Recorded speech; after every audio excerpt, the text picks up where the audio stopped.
Shalom. Bagaimana kabarnya hari ini? Luar biasa, puji Tuhan. Tuhan Yesus baik. Seperti biasa, saya selalu berkata, ayo sama-sama belajar, ya. Karena apa? Firman Tuhan itu pedang bermata dua, ya. Baik buat saudara yang mendengarkan, juga baik buat saya yang membawakan. Jadi kita sama-sama belajar. Tidak ada yang hebat, tidak ada yang sempurna, ya. Saudaraku kasih dalam Tuhan, hari ini saya hendak menyampaikan sesuatu yang sangat penting di dalam kita sebagai pengikut Kristus. Ya, Tuhan Yesus sendiri langsung memberikan persyaratan, saudara, kepada siapapun yang ingin menjadi pengikut Kristus. Ya. Alkitab saya pelajari menulis berapa kali, ya, bahwa Tuhan Yesus berkata, kita harus menyangkal diri dan pikul salib untuk mengikut Kristus. Wow, saudara. Ayo kita baca ya. Saya lihat di Matius ada, di Markus ada, di Lukas ada, saudara ya. Langsung kita baca tiga-tiga ya, saudara, sebagai awal ya. Matius 16 ayat 24 dikatakan, setiap orang yang mau mengikut aku, ia harus menyangkal dirinya, memikul salibnya, dan mengikuti aku. Di Markus 8 ayat 34 dikatakan, lalu Tuhan Yesus memanggil orang banyak dan murid-muridnya dan berkata kepada mereka, setiap orang yang mau mengikut aku, ia harus menyangkal dirinya, memikul salibnya, dan mengikut aku. Di Lukas 14 ayat 27 dikatakan, barang siapa tidak memikul salibnya dan mengikuti aku, ia tidak dapat menjadi muridku. Wow, saudara. Saudaraku kasih dalam Tuhan, hari ini saya beri tema yang pertama, menyangkal diri. Besok pagi saya akan menyampaikan memikul salib, ya. Karena ini ada satu rangkaian bagaimana kita bisa mengikut Tuhan. Jangan-jangan, saudara ini cuma pernah dengar tapi tidak mengerti, ya. Bahkan banyak di tempat lain selalu berkata-kata tidak fokusnya ke perintah Tuhan, fokusnya ke berkat, fokusnya ke mujizat, ya. Ini sangat ironis, saudara. Tuhan Yesus tidak pernah janji, loh, saudara. Kalau saudara ikut Tuhan, saudara kaya. Tidak pernah janji. Ya. Bahkan saya sering kali mendengar banyak hamba Tuhan, ayo pergi gereja, kamu pasti sembuh. Ayo, kamu banyak hutang, pergi gereja, hutangmu pasti lunas. Kelihatannya seperti rohani. Kelihatannya seperti benar. Tapi itu salah, saudara. Pengertian yang benar membawa orang kepada Kristus, memperkenalkan siapa Tuhan Yesus sesungguhnya. Pribadi yang luar biasa, yang bisa melakukan segala perkara. Senternya hanya Kristus, saudara. Hati-hati. Hati-hati dalam. Hari ini saya beri tema menyangkal diri, saudara ya. Menyangkal diri berarti tidak menjadikan diri sendiri sebagai pusat hidup. Saya berusaha mencepat-cepatkan nih, saudara ya, karena ini banyak-banyak ya. Tapi menyerahkan semua kepada kehendak Tuhan. Center hidup kita hanya kepada Tuhan, saudara. Saudara, saya tidak berilustrasi, saudara ya. Banyak anak-anak Tuhan, banyak hamba Tuhan yang kelihatannya rajin ke gereja, kelihatannya rajin melayani, tapi belum tentu fokusnya kepada Tuhan. Sungguh, saudara. Ya, hari ini kita belajar. Menyangkal diri adalah berkata tidak pada keinginan diri kita sendiri. Contoh sederhana. Kemarin saya pulang malam, saudara ya. Tadi jam 12 harus berangkat. Kepingin rasanya leye-leye di rumah. Ya 1-2 jam. Tetapi saya harus menyangkal diri. Karena ini adalah jam ibadah, jam pelayanan. Ya. Secara teori enak leye-leye sebentar. Ya.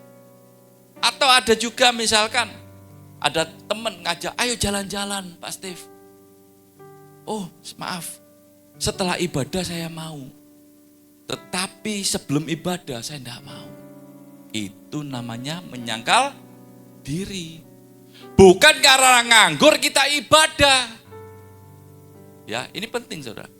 Ya. Oh, mumpung nganggur, tidak ada apa-apa. Ibadah yuk. Tapi pada waktu ada yang ngajak, ngelencer, pergi PTC, ibadah ditinggalkan. Itu bukan menyangkal diri. Berarti saudara tidak menjadi pengikut Kristus. Karena Tuhan berkata, jika engkau menjadi pengikut Kristus, saudara harus menyangkal diri dan pikul salib, saudara. Banyak hamba Tuhan takut ngomong tentang ini, saudara. Ini sesuatu yang tidak senang bagi jemaat. Tapi saya harus mengatakan demikian. Senang tidak apa-apa. Saya harus menyampaikan ini karena ini kebenaran. Ya. Bukan berarti saudara pinter, talenta banyak, melayani, saudara berkorban banyak, Kristus berkenan, enggak. Memang pengorbanan itu perlu. Tetapi menyangkal diri dan pikul salib itu hal utama dalam kita mengikut Kristus. Saya sekilas membahas tentang memikul salib. Memikul salib berarti mau menerima konsekuensi dari ketaatan kepada Kristus. Walaupun menderita dan penuh pengorbanan, saudara. Ya, berani bayar harga untuk Tuhan. Penting sekali ini kita mengerti, saudara. Ayo pergi gereja A, mangane capcay. Saudara, di situ enak, dapat sembako. Itu salah, saudara.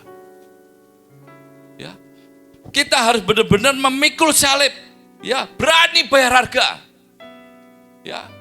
Tidak usah mikir, Tuhan itu akan bertanggung jawab kepada pengikut-pengikutnya. Betul tidak, saudara? Kalau saudara punya pegawai, mengikuti saudara bekerja, masa sih saudara tidak peduli ngasih makanan, minuman, tempat tinggal yang layak? Saudara, maaf, saya harus berkata tegas hari ini. Senang tidak senang saya berkata tegas.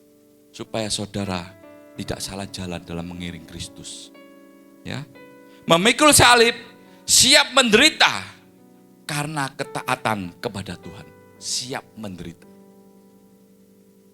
Seperti Kristus sendiri memberikan teladan buat kita. Dia taat sampai mati, saudara. Dia siap menderita untuk kita. Wow, saudara. Kalau Tuhan Yesus yang Maha Kuasa, dia bisa loh turun dari salib. Dia bisa loh melawan semua tentara Romawi. Dia bisa loh melakukan banyak perkara. Mengapa dia tidak melakukan? Karena itu bukti dia memikul salib. Siap menderita akan taat kepada Bapa. Saudaraku kasih dalam Tuhan. Tuhan Yesus tidak pernah berkata, kalau saudara jadi anak Tuhan, jadi pengikut Kristus, saudara pasti berhasil jadi orang sukses. Tidak pernah janji. Wah, kalau saudara jadi pengikut Kristus, saudara pasti sukses, kaya. Tidak ada janji itu, saudara. Ya, kalau saudara pengikut Kristus, tidak mungkin kena sakit penyakit, sehat terus sampai 200 tahun. Tidak pernah janji Tuhan seperti itu. Walaupun saudara pengikut Kristus yang sungguh-sungguh, tetap kena sakit. Tapi ingat, ya, Tuhan selalu menyertai di setiap langkah hidup kita. Kalau kita menjadi pengikut Kristus yang sungguh-sungguh. Oh, kalau kamu jadi pengikut Kristus, hidupmu pasti nyaman. Bahagia selalu. Tidak juga, saudara. Tidak juga.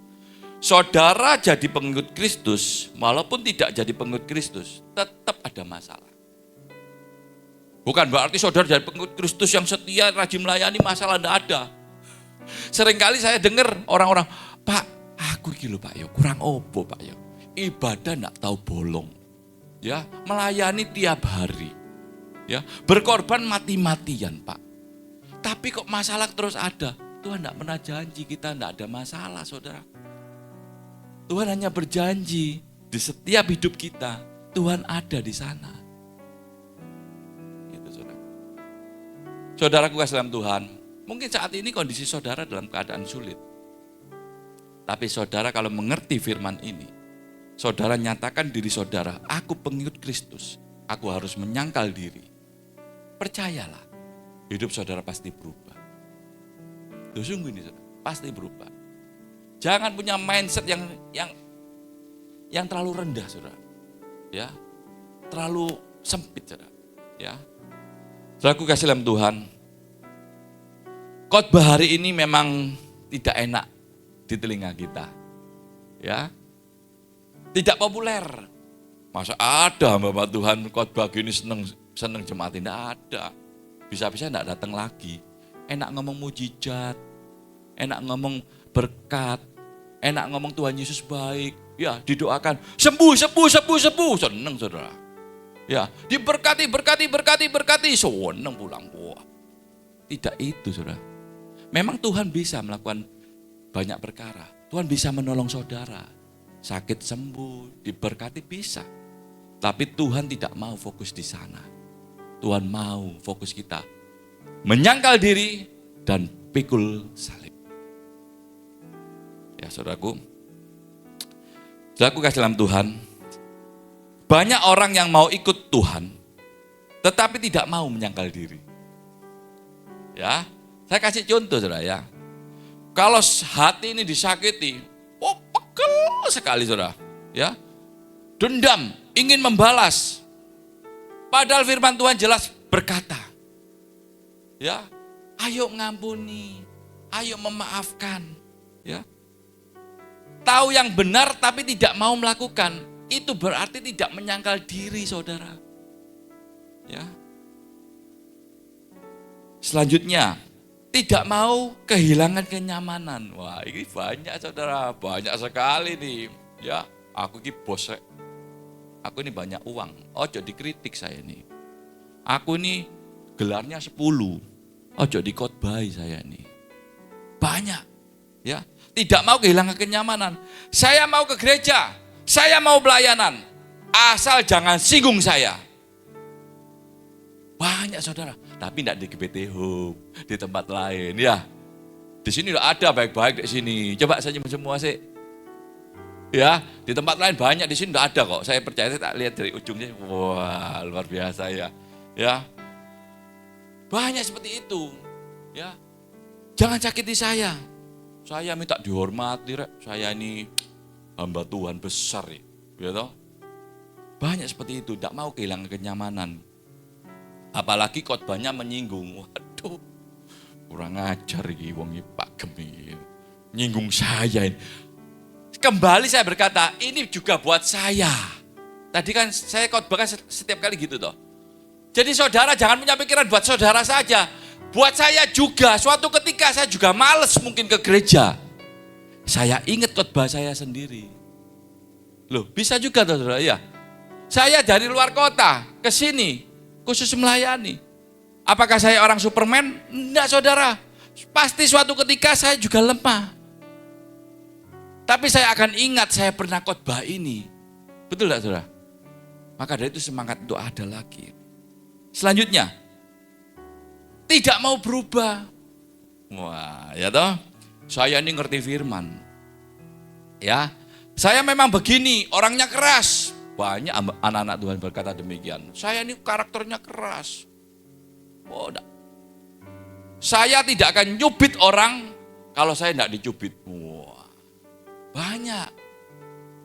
Jadi saudara, banyak anak-anak Tuhan yang merasa dirinya paling benar. Akhirnya firman Tuhan itu tidak bisa masuk dalam hati kita dan kita tidak bisa kerjakan. Akhirnya kita tidak bisa menyangkal diri kita. Ibadah ini esensinya hilang saudara. Ibadah ini hanya menyenangkan hati kita, memuaskan emosi kita. Ibadah ini akhirnya berguna untuk diri kita sendiri, bukan untuk Tuhan. Wow, si khotbah hebat, terkenal, wow datang banyak. Karena apa? Kepingin memuaskan diri kita sendiri. Bukan Tuhan yang ditinggikan. Tapi ada kata yang khotbah orang biasa, ada males lah. Saudara, Tuhan bisa pakai siapapun. Bahkan orang biasa pun diurapi Tuhan, ada kuasa Tuhan yang akan dinyatakan, saudara. Itu bisa mengubah kehidupan kita. Saudaraku kasih dalam Tuhan, perhatikan baik-baik ya. Firman Tuhan yang telah kita baca. Tanpa menyangkal diri, kita tidak bisa jadi murid sejati. Saudara, izinkanlah saya bertanya hari ini. Saudara sudah berapa lama ikut Tuhan? Saudara kepingin jadi pengikut, jadi murid, atau jadi penonton? Saudara jawab sendiri. Apakah saudara melayani ini untuk menyalurkan hobi? Atau mengisi waktu luang? Atau memiliki motivasi-motivasi yang lain? Loh, banyak saudara. Banyak orang yang tidak tahu, Tuhan tahu. Asal bisa ngomong jeplak tok. Ya. Wow, pokok wani di mimbar. Asal ngomong beres sudah. Nanti suatu ketika Tuhan akan minta pertanggungjawaban, saudara. Saya singkat-singkat, makna menyangkal diri. Menyangkal diri ini bukan membenci diri, saudara. Banyak orang salah mengerti, ya. Menyangkal diri itu adalah menolak menjadikan diri sebagai pusat hidup, ya. Dan berani berkata, sekarang bukan aku sendiri yang hidup, melainkan Kristus hidup dalam aku. Berani berkata demikian, ya. Di Galatia 2 ayat 20 dikatakan, namun aku hidup, tetapi bukan lagi aku sendiri yang hidup, melainkan Kristus yang hidup di dalam aku. Jadi kita ini dikontrol Tuhan. Apapun yang kita kerjakan semua dari Tuhan. Center kita Tuhan, bukan diriku sendiri. Kalau saudara dianiaya, diolok-olok, karena saudara cinta Tuhan, karena saudara cinta pekerjaan Tuhan, saudara harus bangga. Harus bangga, karena saudara sudah menjadi pengikut Kristus. Saudara sudah menyangkal diri. Banyak orang di luar jelek-jelekan ini, tapi saudara dengan bangga. Tidak apa-apa jadinya. Saya nyangkal diri, karena fokus saya bukan manusia, melainkan Tuhan. Berarti saudara sudah menjadi pengikut Kristus. Ya. Yang kedua, dosa membuat manusia jadi pusat hidup. Ya. Sejak jatuh dalam dosa, manusia hidup untuk dirinya sendiri. Ego kita adalah raja dalam hidup kita. Kalau saudara tidak pernah disakiti orang, wah baik-baik saja saudara terhadap yang lain. Tetapi begitu saudara sudah disakiti sedikit aja, wow, egonya keluar. Sabar ada batasnya. Betul tidak saudara? Keluar kata-kata seperti itu. Itu tidak menyangkal diri. Ya. Kehendak pribadi jadi Tuhan kecil dalam hidup kita. Aku kepingin gini, pokoknya aku pingin gini. Kena kata pokoknya itu bahaya, saudara. Ya kalau bincang-bincang dengan seseorang dengar ya.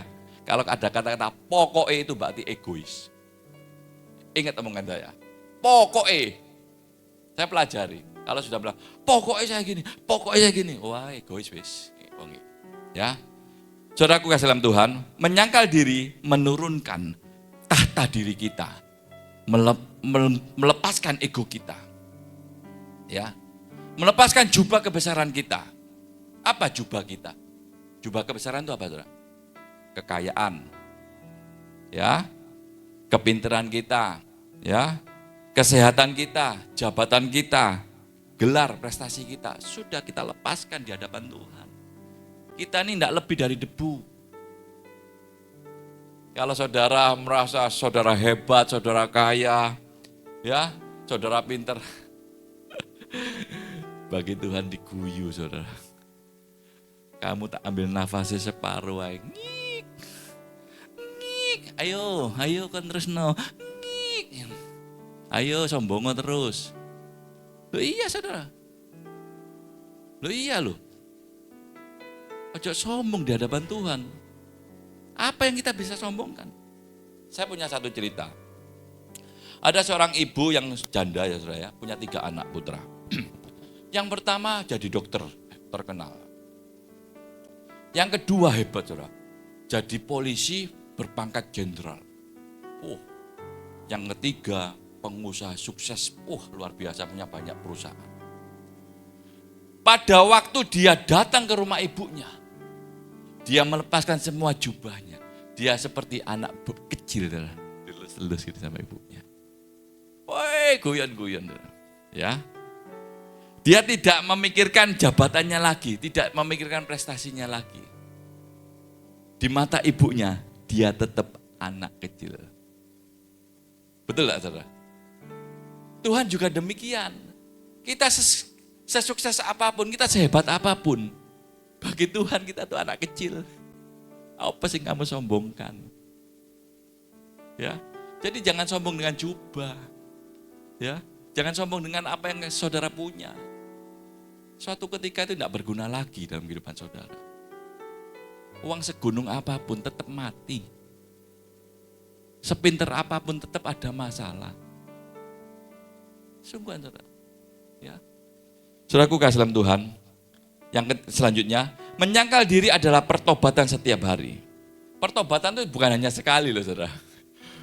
Percaya Tuhan Yesus, dibaptis bertobat, bukan demikian loh saudara. Itu memang awal. Tapi bertobat itu harus setiap hari. Karena apa? Kita tidak luput dari kesalahan. Kita tidak luput dari dosa dalam hidup ini. Ya, kita harus belajar. Di saat emosi kita naik, Tuhan berkata, jangan marah. Itu menyangkal diri saudara ya.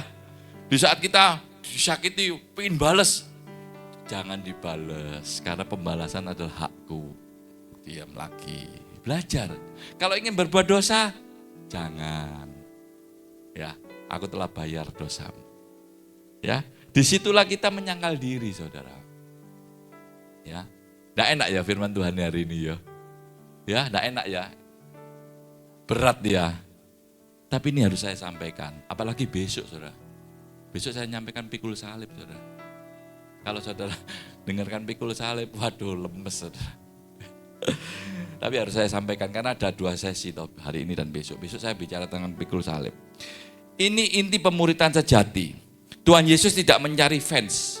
Dia tidak cari penonton. Dia tidak cari pengagum. Dia tidak minta ditinggikan sebab dia sudah tinggi. Tidak perlu diagung-agungkan. Karena Tuhan memang sudah agung. Ya. Tuhan Yesus mencari murid-muridnya yang berani menyangkal diri. Saya percaya Tuhan Yesus mencari murid-muridnya di GPT Hope yang menyangkal diri. Ya. Dan pasti Tuhan temukan di tempat ini. Ya. Saudaraku kasih dalam Tuhan, saya punya ilustrasi singkat ya. Seorang pria, dia beli cermin yang mahal. Dia setiap hari berkaca, aku ingin sempurna. Rambutnya kurang rapi dirapikan. Wah, minta sempurna. Suatu ketika, kaca yang mahal itu retak. Dia ingin buang kaca itu. Lah, pada waktu mau buang itu, ada tetangganya yang lihat. Pak, jangan dibuang. Kasihkan saya aja. Ya. Terus, ya ambil aja. Ya, bapak ini kurang mampu mungkin. Terus, ditaruh rumah. Lah, semenjak itu bapak ini tiap hari berkaca. Ya, meskipun retak kan bisa buat berkaca. Iya ya, aku ini baju ini kurang rapi ya, masih kotor ya. Wajahku ini masih banyak kotoran ya. Terus saya kurang bersih ya, ya toh. Terus tak lihat-lihat saya ini kok mencucu terus ya, kurang senyum ya. Gara-gara ada kaca. Gara-gara ada kaca, ya. Akhirnya ya, bapak itu yang mengambil kaca itu, dia banyak belajar melalui cermin itu. Dia mulai lebih rapi. Ya, dia mulai lebih banyak senyum. Dia mulai menata dirinya, rambutnya dirapikan, tidak asal-asalan. Karena apa? Ada kaca itu. Saudara. Makna cerita ini saudara, seringkali kita seperti itu. Berusaha mempertahankan harga diri saya. Harga diri Pak, saya tidak mau diinjek-injek. Sopo sing nginjek-nginjek? Nggak ono sing nginjek-nginjek aslinya. Nah, injek-injek KDRT saudara ya. Ya dilaporkan polisi aja lah diinjek-injek ya. Seringkali berkata, aku mempertahankan egoku. Ingin selalu benar dan sempurna. Saya tidak mau disalahkan. Ayo hari ini kita belajar. Tuhan Yesus berkata, kalau engkau mau mengikut aku, engkau harus menyangkal diri. Jadilah pengikut yang benar. Percayalah saudara. Ya, di dalam saudara menjadi pengikut Kristus. Kalau saya uraikan, janji Tuhan itu banyak saudara. Banyak sekali. Saudaraku, maka kadang Tuhan izinkan masalah itu datang silih berganti. Ya, bahkan kegagalan bisa kita alami. Ya, banyak luka di hati kita. Bahkan kehancuran kadang kita bisa alami saudara. Ya, mengapa demikian? Bukan Tuhan jahat. Tujuan Tuhan adalah supaya kita belajar untuk menyangkal diri kita. Hari ini misalkan saya khotbah 2 jam. Saudara pasti gerak semua. Betul enggak? Karena apa? Saudara tidak bisa menyangkal diri. Loh iya loh saudara. Coba saya 2 jam dah. Tapi ya lemes saudara ya. Loh iya loh. Saya pernah ya di gereja saya yang lama dulu. Khotbah itu hampir 2 jam. Bingung kabeh saudara. Bingung semua. Kan tidak bisa menguasai diri. Padahal mek lo godok lo. Ya. Mek duduk dok lo. Tapi kalau antri dokter sampai jam 1 malam tidak apa-apa. Loh iya, kenyataan yang ada ini saudara. Karena apa? Motivasinya sudah salah. Untuk Tuhan kecil. Kasih persembahan kecil. Yang cili-cili aja. Cili-cili aja. Tapi kalau kasihkan orang yang kelihatan, gede no didirek, nama ditulis. Banyak orang seperti itu, tapi tidak di GBT Hope, di tempat lain. Saudara. Ya. Kalau nama ditulis, Stefanus lu kita rodo akeh didirek sungkan rek. Ya. Tapi kolektor berjalan. Golek si maling cilik sih. Duh. Belum memang demikian, saudara. Banyak kesaksian seperti itu. Menyangkal diri yang kita alami sehari-hari. Contoh, saat kita disakiti, daging kita berkata, balas. Betul enggak saudara? Ya. Daging kita ngomong balas. Tapi menyangkal diri berkata, ampuni. Tak gampang loh saudara ngomong gini. Ya. Saat kita ingin dihargai, wah, siapa sih tidak ingin dihargai? Semua ingin dihargai. Betul enggak ya? Hargai 100, 200, 300. Saudara, ingin dihargai ya saudara ya. Tapi menyangkal diri berkata apa?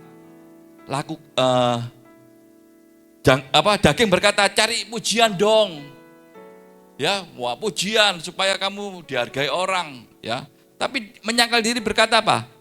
Lakukan untuk Tuhan, ya. Saat ingin menang sendiri, daging berkata aku harus benar, aku harus menang. Tapi menyangkal diri berkata ayo rendah hati.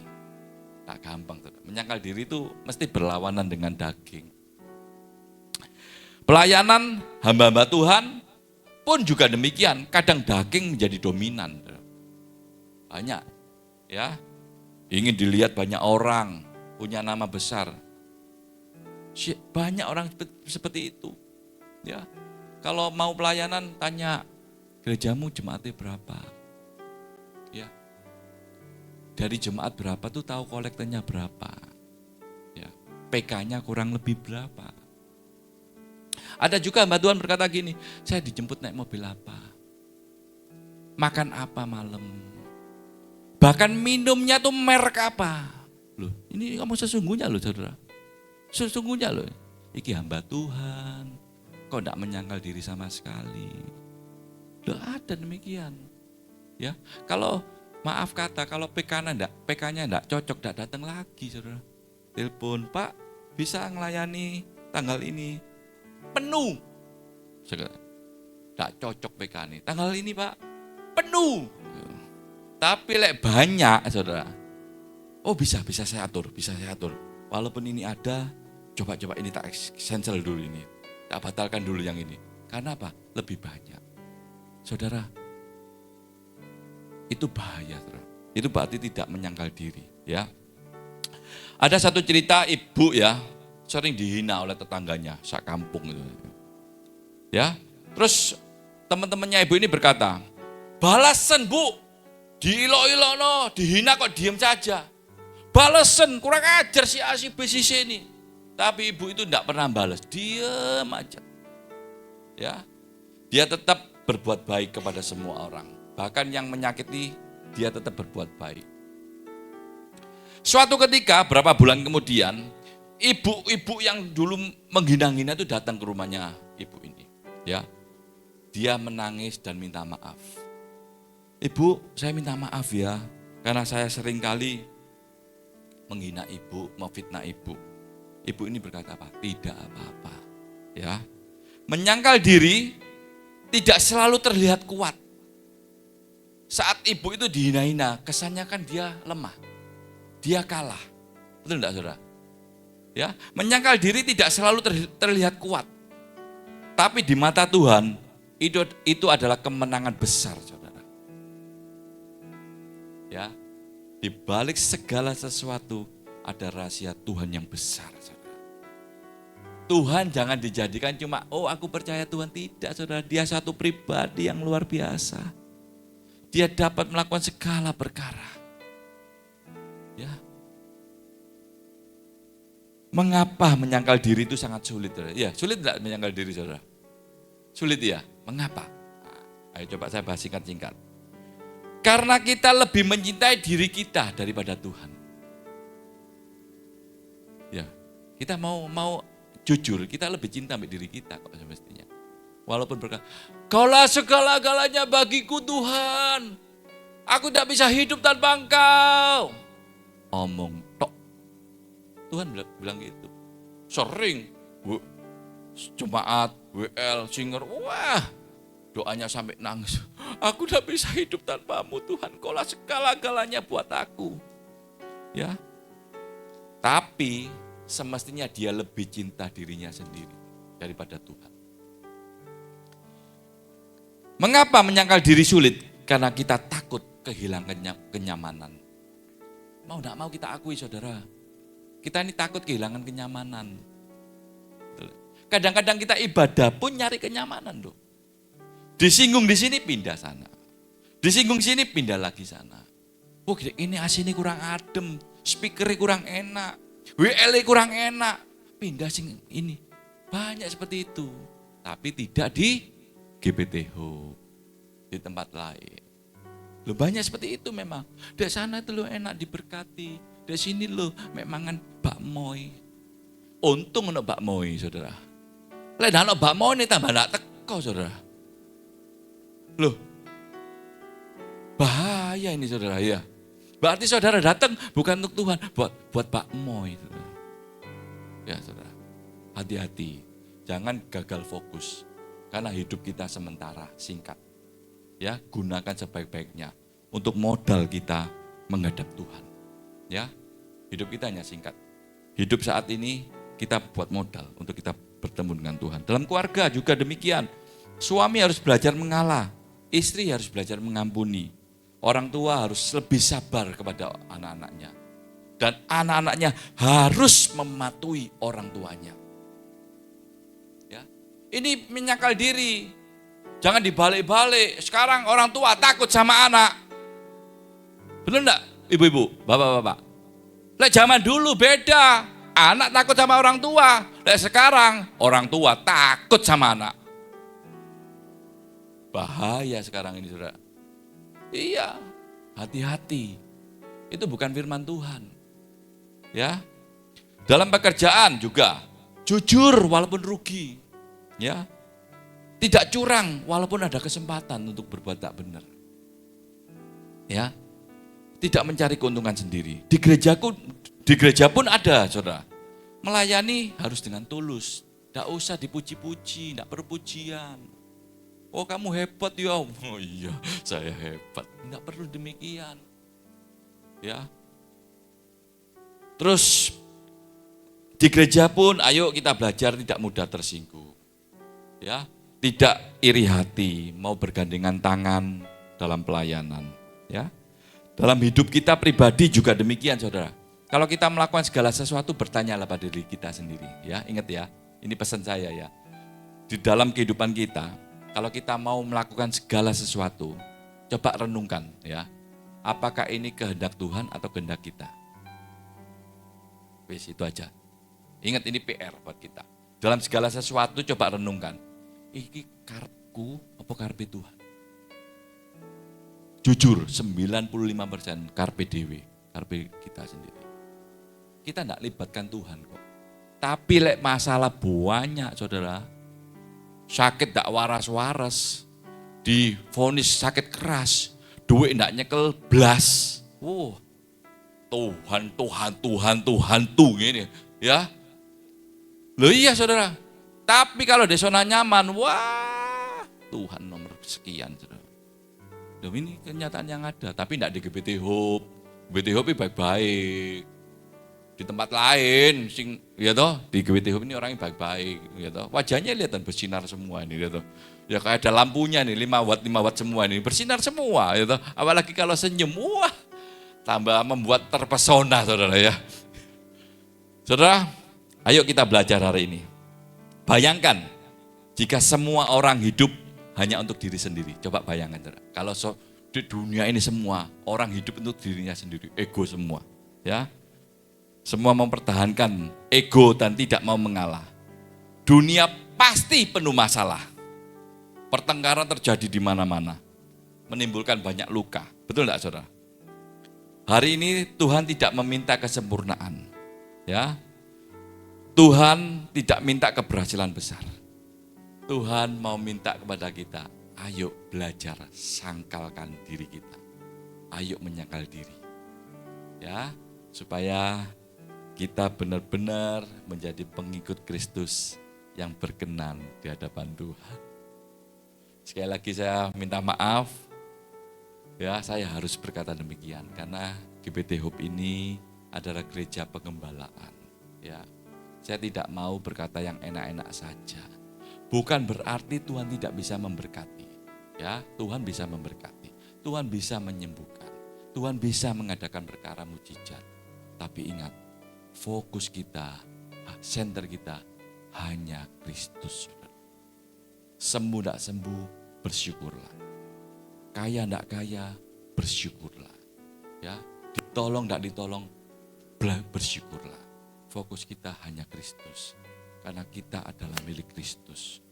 Kita belajar sama-sama. Saya pun ngomong gampang. Ya betul aja. Saya ngomong pun gampang. Tapi ayo kita belajar sama-sama, saling mengingatkan. Karena GBT Hope adalah satu keluarga besar. Bukan jemaat, suatu keluarga besar.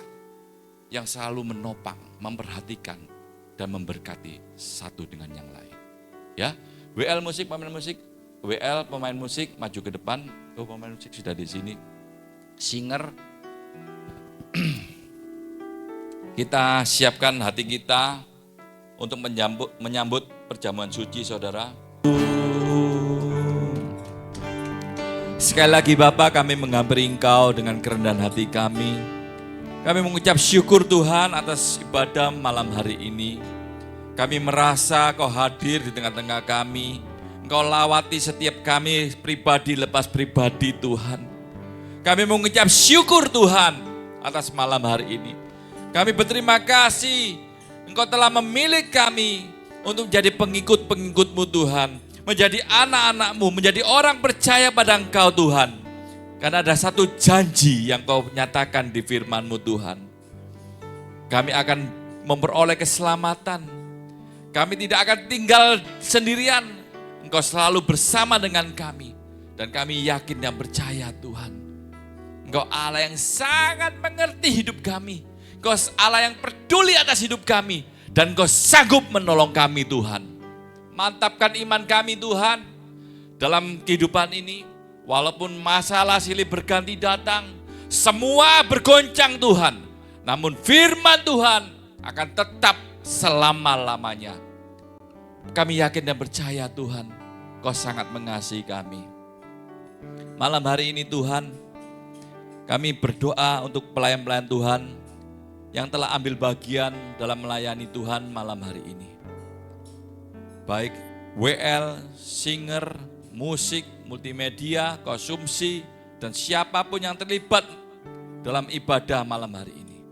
Kiranya Tuhan catat, Tuhan berkati, teristimewa, kuatkan imannya Tuhan. Perbarui pikirannya Tuhan. Dan apapun yang dikerjakan, Tuhan buat berhasil di dalam nama Tuhan Yesus. Kami juga berdoa untuk setiap jemaat yang hadir, baik onsite maupun online. Tuhan, kami datang di tempat-Mu ini, di rumah-Mu ini Tuhan, membawa problem masing-masing. Kami tidak tahu problem kami satu dengan yang lain. Tapi Tuhan tahu apa yang kami alami saat ini. Dan kami tahu Tuhan, Engkau sanggup menolong kami. Maka dari itu Tuhan, kami mau belajar menyerahkan hidup kami total ke dalam tangan-Mu Tuhan. Kami punya iman, kami punya keyakinan yang teguh. Engkau selalu bersama dengan kami. Engkau selalu menolong kami Tuhan. Terima kasih Bapak, terima kasih. Terima kasih Tuhan. Kami yakin dan percaya Tuhan, melalui gereja yang kecil ini, GBT Hope ini Tuhan, akan lahir pendoa-pendoa yang luar biasa. Akan lahir hamba-hamba Tuhan yang luar biasa. Dan kami yakin dan percaya, tempat ini akan semakin diperluas. Ke kiri, ke kanan, ke belakang, ke depan. Biar nama Tuhan dipermuliakan di atas bumi ini Tuhan. Teristimewa di gereja GBT Hope ini Tuhan. Terima kasih Tuhan, terima kasih. Terpujilah nama-Mu. Mari angkat tangan kita saudara. Kita mohonkan berkat daripada Tuhan. Hamba-Mu memohon, kiranya berkat dari Allah Bapa, Putra dan Roh Kudus senantiasa Kau curahkan dalam kehidupan kami saat ini sampai selama-lamanya. Kami yakin dan percaya Tuhan, apapun yang kami kerjakan bersama-sama dengan Kau, pasti Tuhan buat berhasil. Dan kami sangat percaya Tuhan, berkat yang Kau janjikan buat Abraham, Ishak dan Yakub juga tergenapi dalam kehidupan kami. Saat ini sampai Maranatha Engkau datang kembali. Terpujilah nama-Mu. Di dalam nama Tuhan Yesus kami telah berdoa dan mengucap syukur. Haleluya. Amin. Tuhan Yesus memberkati.